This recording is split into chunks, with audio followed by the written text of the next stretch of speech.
এই যে ভরাডুবি যেটা হচ্ছে সেইটা আসলে কেন হয়েছে? প্রথম কথা হচ্ছে যে 3 দফা টানা একটি সরকার ছিল, একটা সরকারের বিপরীতে এন্টি এস্টাবলিশমেন্ট একটা বিষয় থাকে, তো সেই বিষয়গুলো তো মানুষের মধ্যে কাজ করছেই, কিন্তু সবচেয়ে বেশি যেটা কাজ করেছে, যেটা এখন বলা হচ্ছে, সেটা হচ্ছে যে এসআইআর নামে যে একটা বড় ধরনের নকশা করে, অর্থাৎ ছক করে ভোটারদেরকে ভোটদান থেকে বিরত রাখা। 90 লাখ ভোটার এবং সেই ভোটারের ভিতরে 65% মুসলমান, যদি আমরা হিসাব করে ধরি তাহলে প্রায় 55-56 লাখ মুসলমান এবার ভোট দিতে পারেননি।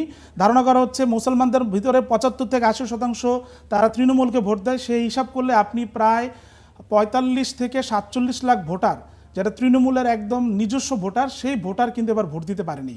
এবং এইটা কিন্তু আমরা পরিষ্কার দেখছি যে প্রত্যেকটা আসনে ওই ভোটগুলোই কিন্তু বড় ধরনের ব্যবধান তৈরি করছে।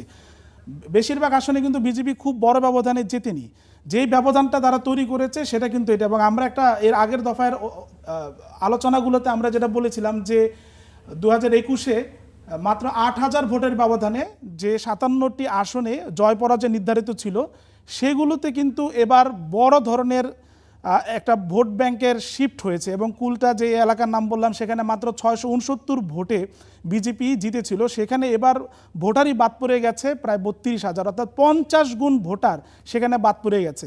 তো খুবই সহজ সমীকরণ বোঝা যাচ্ছিল যে, তারপরও একটা বিষয় ছিল যে হিন্দুত্ববাদী যেই আহ্বান, সেটা আসলে বাংলার মানুষ নেয় কিনা। কারণ পশ্চিমবঙ্গকে বলা হচ্ছে সবসময় একটু আগুয়ান, তারা একটু প্রগতিশীল, তারা আসলে হিন্দুত্ববাদের যে উত্থান সারা ভারতে, সেটা বাংলায় কখনো ছোঁয়নি।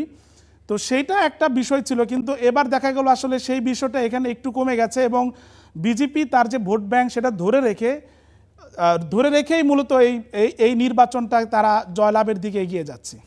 ফোরকান, ধন্যবাদ আপনাকে।